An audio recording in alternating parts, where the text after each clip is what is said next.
ഉൽപ്പത്തി പുസ്തകം 31 അധ്യായം. എന്നാൽ ഞങ്ങളുടെ അപ്പനുള്ളതൊക്കെയും യാക്കോബ് എടുത്തു കളഞ്ഞു, ഞങ്ങളുടെ അപ്പൻ്റെ വക കൊണ്ട് അവൻ ഈ ധനമൊക്കെ സമ്പാദിച്ചു എന്ന് ലാബാൻ്റെ പുത്രന്മാർ പറഞ്ഞ വാക്കുകളെ അവൻ കേട്ടു. യാക്കോബ് ലാബാൻ്റെ മുഖത്ത് നോക്കിയാറെ അത് തൻ്റെ നേരെ മുമ്പേ ഇരുന്നതുപോലെ അല്ല എന്ന് കണ്ടു. അപ്പോൾ യഹോവ യാക്കോബിനോട്, നിന്റെ പിതാക്കന്മാരുടെ ദേശത്തേക്കും നിന്റെ ചാർച്ചക്കാരുടെ അടുക്കിലേക്കും മടങ്ങിപ്പോക, ഞാൻ നിന്നോടുകൂടെ ഇരിക്കുമെന്ന് അരുളി ചെയ്തു. യാക്കോബ് ആളയച്ച് റാഹേലിനെയും ലേയെയും വയലിൽ തൻ്റെ ആട്ടിൻകൂട്ടത്തിൻ്റെ അടുക്കൽ വിളിപ്പിച്ചു. അവരോട് പറഞ്ഞത്, നിങ്ങളുടെ അപ്പൻ്റെ മുഖം എൻ്റെ നേരെ മുമ്പേ പോലെ അല്ല എന്ന് ഞാൻ കാണുന്നു. എങ്കിലും എൻ്റെ അപ്പൻ്റെ ദൈവം എന്നോടുകൂടെ ഉണ്ടായിരുന്നു. നിങ്ങളുടെ അപ്പനെ ഞാൻ എൻ്റെ സർവ്വബലത്തോടും കൂടെ സേവിച്ചു എന്ന് നിങ്ങൾക്ക് തന്നെ അറിയാമല്ലോ. നിങ്ങളുടെ അപ്പനോ എന്നെ ചതിച്ചു, എൻ്റെ പ്രതിഫലം 10 പ്രാവശ്യം മാറ്റി. എങ്കിലും എന്നോട് ദോഷം ചെയ്യുവാൻ ദൈവം അവനെ സമ്മതിച്ചില്ല. പുള്ളിയുള്ളവ നിന്റെ പ്രതിഫലമായിരിക്കട്ടെ എന്നവൻ പറഞ്ഞു. എങ്കിൽ കൂട്ടമൊക്കെയും പുള്ളിയുള്ള കുട്ടികളെ പെറ്റു. വരെയുള്ളവ നിന്റെ പ്രതിഫലമായിരിക്കട്ടെ എന്നവൻ പറഞ്ഞു. എങ്കിൽ കൂട്ടമൊക്കെയും വരെയുള്ള കുട്ടികളെ പെറ്റു. ഇങ്ങനെ ദൈവം നിങ്ങളുടെ അപ്പൻ്റെ ആട്ടിൻകൂട്ടത്തെ എടുത്ത് എനിക്ക് തന്നിരിക്കുന്നു. ആടുകൾ ചനയേൽക്കുന്ന കാലത്ത് ഞാൻ സ്വപ്നത്തിൽ ആടുകളിന്മേൽ കയറുന്ന മുട്ടാടുകൾ വരയും പുള്ളിയും മറവും ഉള്ളമ എന്ന് കണ്ടു. ദൈവത്തിൻ്റെ ദൂതൻ സ്വപ്നത്തിൽ എന്നോട് യാക്കോബേ എന്ന് വിളിച്ചു. ഞാനിതാ എന്നവൻ ഞാൻ പറഞ്ഞു. അപ്പോൾ അവൻ, നീ തലപൊക്കി നോക്കുക, ആടുകളുടെ മേൽ കയറുന്ന മുട്ടാടുകളൊക്കെയും വരയും പുള്ളിയും മറവും ഉള്ളവയല്ലോ. ലാബാൻ നിന്നോട് ചെയ്യുന്നതൊക്കെയും ഞാൻ കണ്ടിരിക്കുന്നു. നീ തൂണിനെ അഭിഷേകം ചെയ്തതും എന്നോട് നേർച്ച നേരുകയും ചെയ്ത സ്ഥലമായ ബേഥേലിൻ്റെ ദൈവമാകുന്നു ഞാൻ. ആകയാൽ നീ എഴുന്നേറ്റ് ഈ ദേശം വിട്ട് നിന്റെ ജന്മദേശത്തേക്ക് മടങ്ങിപ്പോക എന്ന് കൽപ്പിച്ചിരിക്കുന്നു. റാഹേലും ലേയും അവനോട് ഉത്തരം പറഞ്ഞത്, അപ്പൻ്റെ വീട്ടിൽ ഞങ്ങൾക്ക് ഇനി ഓഹരിയും അവകാശവും ഉണ്ടോ? അവൻ ഞങ്ങളെ അന്യരായിട്ടല്ലയോ വിചാരിക്കുന്നത്? ഞങ്ങളെ വിറ്റു വിലയും എല്ലാം തിന്നു കളഞ്ഞുവല്ലോ. ദൈവം ഞങ്ങളുടെ അപ്പൻ്റെ പക്കൽ നിന്ന് എടുത്തു കളഞ്ഞ സമ്പത്തൊക്കെയും ഞങ്ങൾക്കും ഞങ്ങളുടെ മക്കൾക്കും ഉള്ളതല്ലോ. ആകയാൽ ദൈവം നിന്നോട് കൽപ്പിച്ചതൊക്കെയും ചെയ്തു കൊള്ളുക. അങ്ങനെ യാക്കോബ് എഴുന്നേറ്റ് തൻ്റെ ഭാര്യമാരെയും പുത്രന്മാരെയും ഒട്ടകപ്പുറത്ത് കയറ്റി.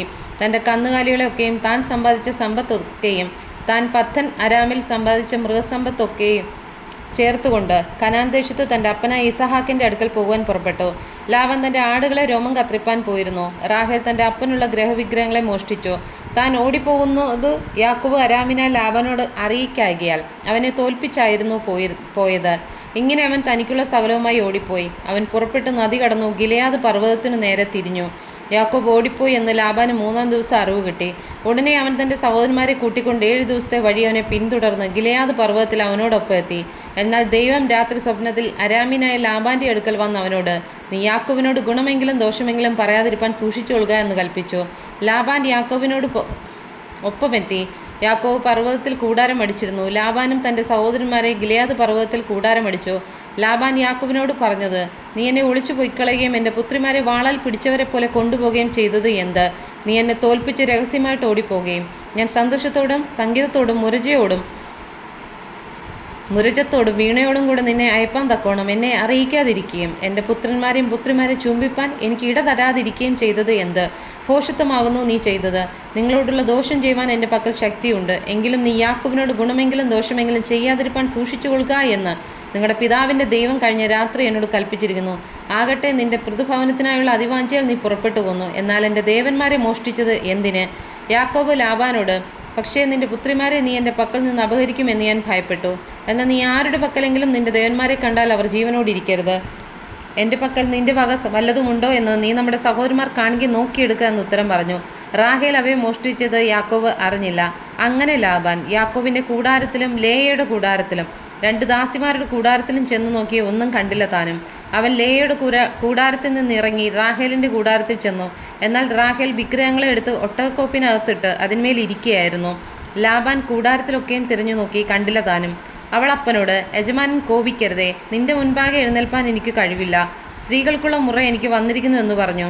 അങ്ങനെ അവൻ ശോധന കഴിച്ചു, ഗ്രഹവിഗ്രഹങ്ങളെ കണ്ടില്ല താനും.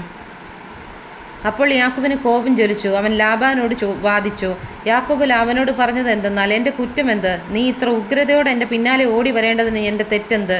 നീ എൻ്റെ സാമാനമൊക്കെയും ശോധന കഴിച്ചുവല്ലോ. നിൻ്റെ വീട്ടിലെ സാമാനം വല്ലതും കണ്ടുവോ? നിൻ്റെ സഹോദരന്മാർക്കും മുമ്പാകെ ഇവിടെ വയ്ക്കുക. അവർ നമുക്കിരുവർക്കും മധ്യേ വിധിക്കട്ടെ. ഈ 20 സംവത്സരം ഞാൻ നിൻ്റെ അടുക്കൽ പാർത്തു. നിൻ്റെ ചെമ്മരിയാടുകൾക്കും കോലാടുകൾക്കും ചനനാശം വന്നിട്ടില്ല. നിൻ്റെ കൂട്ടത്തിലെ ആട്ടുകൊറ്റന്മാരെ ഞാൻ തിന്നു കളഞ്ഞിട്ടുമില്ല. ദുഷ്ടമൃഗം കടിച്ചു കീറിയതിനെ നിൻ്റെ അടുക്കൽ കൊണ്ടുവരാതെ ഞാൻ അതിന് ഉത്തരവാദിയായിരുന്നു.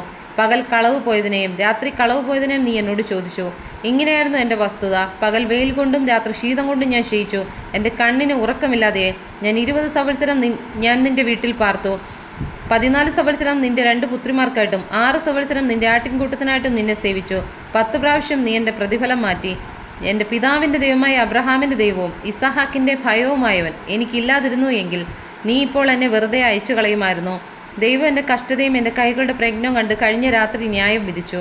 ലാബാൻ യാക്കോബിനോട്, പുത്രിമാർ എൻ്റെ പുത്രിമാർ, മക്കൾ എൻ്റെ മക്കൾ, ആട്ടിൻകൂട്ടം എൻ്റെ ആട്ടിൻകൂട്ടം, നീ കാണുന്നൊക്കെ എനിക്കുള്ളത് തന്നെ. ഈ എൻ്റെ പുത്രിമാരോടോ അവർ പ്രസവിച്ച മക്കളോടോ ഞാൻ ഇന്ന് എന്തു ചെയ്യും? ആകയാൽ വരിക, ഞാനും നീയും തമ്മിൽ ഒരു ഉടമ്പടി ചെയ്യുക, അതെനിക്കും നിനക്ക് മധ്യേ സാക്ഷിയായിരിക്കട്ടെ എന്നുത്തരം പറഞ്ഞു. അപ്പോൾ യാക്കോബ് ഒരു കല്ലെടുത്ത് തൂണായി നിർത്തി. കല്ലുകൂട്ടുവീൻ എന്ന് യാക്കോബ് തൻ്റെ സഹോദരന്മാരോട് പറഞ്ഞത്. അവർ കല്ലെടുത്ത് ഒരു കൂടാരമുണ്ടാക്കി കൂമ്പാരത്തിന്മേൽ വെച്ചു.